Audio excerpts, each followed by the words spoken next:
அன்பான உந்தன் கரம் என்னை அணைத்ததே, கண்ணீரை துடைத்து என்னை வாழ வைத்ததே. உம் கிருபை உம் இரக்கம் மனிதர் மேல் இறங்கிற்றே. உம் தயவு உம் காருண்யம் உம் பிறப்பால் நாம் காண்போமே.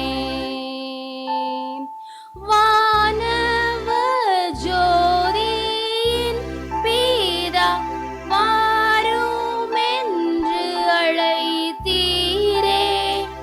இயேசுவே என்னில் பிறந்தீர், என் உள்ளத்தில் சந்தோஷமே.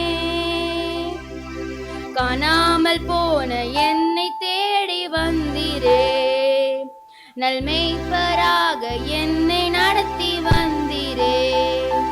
என் மெய்ப்பனே என் நாயனே, என் பாதைகள் நீர் அறிவீர். இம்மானுவேல் உம் இரத்தத்தால் என் பாவத்தை நீக்கினீரே. வானவ ஜோதியின் பிதா வாரும் என்று அழைத்தீரே. இயேசுவே என்னில் பிறந்தீர், என் உள்ளத்தில் சந்தோஷமே சந்தோஷமே. அடிங்கட மேலும் தாளம் விழா வந்துருச்சு, சந்தோஷமா வாழ்த்தி பாட மேட அமைஞ்சிருச்சு. அடிங்கட மேலும் தாளம் விழா வந்துருச்சு, சந்தோஷமா வாழ்த்தி பாட மேட அமைஞ்சிருக்கு. எங்க மனசெல்லாம் நிறைஞ்சிருக்கு ரசாவே ரசாவே, அத ஆனந்தமா பாட போறோம் எங்க இயேசுவே. களமேட்டு நாங்க மெட்டு கட்டி பாடும் பாட்டு, எங்க சந்தோஷத்தை போட்டு நம்ம இயேசு சாமி பிறந்ததை கேட்டு. களமேட்டு நாங்க மெட்டு கட்டி பாடும் பாட்டு, எங்க சந்தோஷத்தை போட்டு நம்ம இயேசு சாமி பிறந்ததை கேட்டு. வழி தெரியாம கண்மூடி வந்திருந்தோம், விழி திறக்காம பாதமாத்தி நடந்தோம். வழி தெரியாம கண்மூடி வந்திருந்தோம், விழி திறக்காம பாதமாத்தி நடந்தோம். எங்க வாழ்க்கைய ரட்சிக்க வந்த இயேசுவே, புது வெளிச்சத்தை கொண்ட எங்க ரசாவே. எங்க வாழ்க்கைய ரட்சிக்க வந்த இயேசுவே, புது வெளிச்சத்தை கொண்ட எங்க ரசாவே. அன்பு கிடைச்சிருக்கு, கூட சமாதானம் உதிச்சிருக்கு, எங்க இயேசு மறந்து விருதுக்கிறார், என்னுடைய வாழ்வு கிடைச்சிருக்கு. அன்பு கிடைச்சிருக்கு, கூட சமாதானம் பிறந்திருக்கு, எங்க இயேசு மண்ணில் பிறந்ததினால் நித்திய வாழ்வு பிறந்திருக்கு. அடிங்கட மேலும் தாளம் விழா வந்திருக்கு, சந்தோஷமா வாழ்த்தி பாட மேட அமைஞ்சிருக்கு. அடிங்கட மேலும் தாளம் விழா வந்திருக்கு, சந்தோஷமா வாழ்த்தி பாட மேட அமைஞ்சிருக்கு.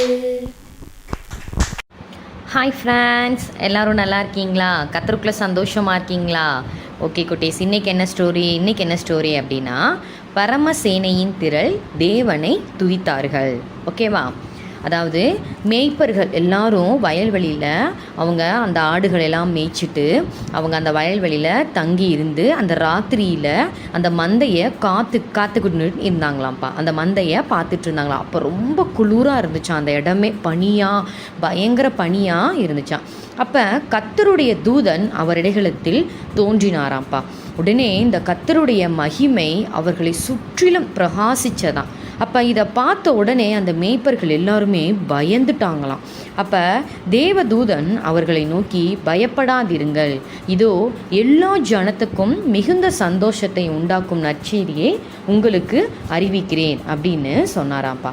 அப்போ இன்று கர்த்தராகிய கிறிஸ்து என்னும் இரட்சகர் உங்களுக்கு தாவீதின் ஊரிலே பிறந்திருக்கிறார், பிள்ளையை துணிகளில் சுற்றி முன்னணியில் கிடத்தியிருக்க காண்பீர்கள், இதுவே உங்களுக்கு அடையாளம் அப்படின்னு சொன்னாங்களாம்ப்பா. உடனே பரமசேனையின் திரள் தோன்றி உன்னதத்தில் இருக்கிற தேவனுக்கு மகிமையும் பூமியிலே சமாதானமும் மனுஷர் மேல் பிரியமும் உண்டாவதாக என்று சொல்லி தேவனை துதித்தார்கள். உடனே இந்த மேய்ப்பர்கள் எல்லாமே என்ன சொல்கிறாங்க, தேவதூதன் நமக்கு அறிவிக்கப்பட்டதை நம்ம போய் பார்ப்போம் அப்படின்னு அந்த பிள்ளையை பார்க்கறதுக்காக எங்கே போகிறாங்க, பெத்லகேம் ஊருக்கு தீவிரமாக போகிறாங்க. அங்கே போய் மரியாளையும் யோசேப்பையும் முன்னணியிலே கிடத்தி இருக்கிற பிள்ளையையும் கண்டனர். உடனே மேய்ப்பர்கள் தேவனை கண்டு மகிமைப்படுத்தி துதித்து கொண்டு திரும்பி போனார்களாம்ப்பா. ஓகே குட்டீஸ், சூப்பர்.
என்னை பூசி காயங்கள் ஆற்றியே, திராட்சை ரசத்தால் என் உள்ளம் தேற்றியே, மரண தருவாயில் என்னை அவர் கண்டார் அன்பால், எரிகோ நகர் வீதி தனிலே, மரண தருவாயில் என்னை அவர் கண்டார் அன்பால், எரிகோ நகர் வீதி தனிலே.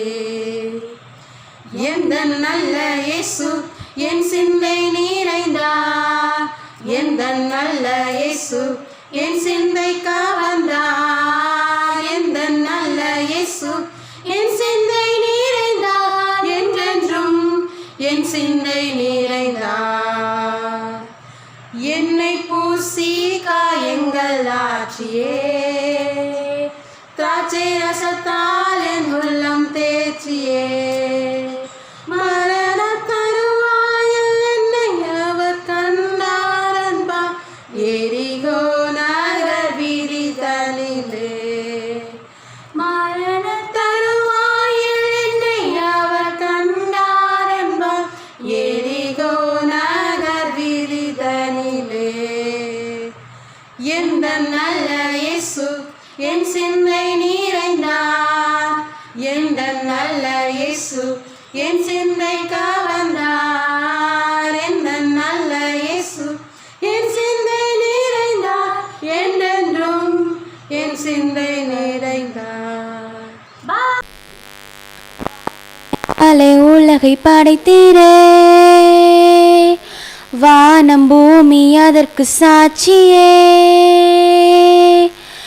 வார்த்தையாலே உலகை படைத்தீரே, வானம் பூமி அதற்கு சாட்சியே, உந்தனின் வார்த்தைகள் அதிசயம் அதிசயம், உந்தனின் வார்த்தைகள் அதிசயம் அதிசயம், வல்ல செயல்கள் ஆச்சரியமே. வார்த்தையாலே உலகை படைத்தீரே, வானம் பூமி அதற்கு சாட்சியே, மனசு கலங்கி தவிக்கும் போது உமது வார்த்தை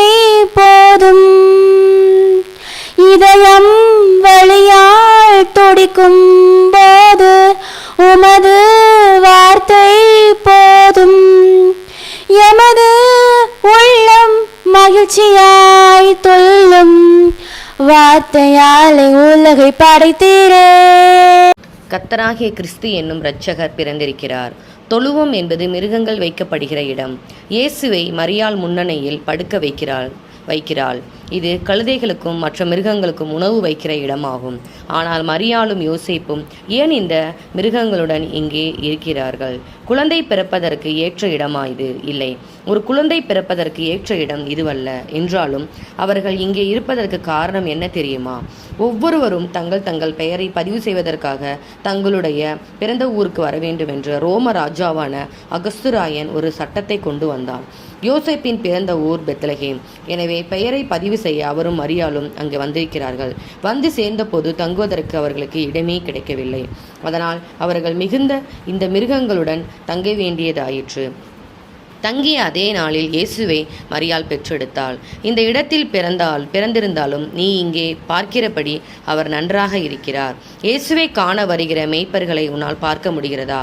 இவர்கள் வயல்வெளியில் இரவு நேரத்தில் ஆடுகளை காத்து கொண்டிருக்கிறார்கள். அப்போது ஒரு பிரகாசமான ஒளி அவர்களை சுற்றி ஜொலித்தது. ஆம், அது ஒரு தேவதூதனே. மேய்ப்பர்கள் மிகவும் பயந்து போனார்கள். ஆனால் அந்த தேவதூதன், பயப்படாதிருங்கள், இதோ எல்லோ ஜனத்துக்கும் மிகுந்த சந்தோஷத்தை உண்டாக்கும் நற்செய்தியை உங்களுக்கு அறிவிக்கிறேன். இன்று கர்த்தராகிய கிறிஸ்து என்னும் இரட்சகர் உங்களுக்காக தாவீதின் ஊரிலே பிறந்திருக்கிறார். பிள்ளையை துணிகளில் சுற்றி முன்னணியில் கிடத்தியிருக்க காண்பீர்கள். இதுவே உங்களுக்கு அடையாளம் என்று சொன்னார்.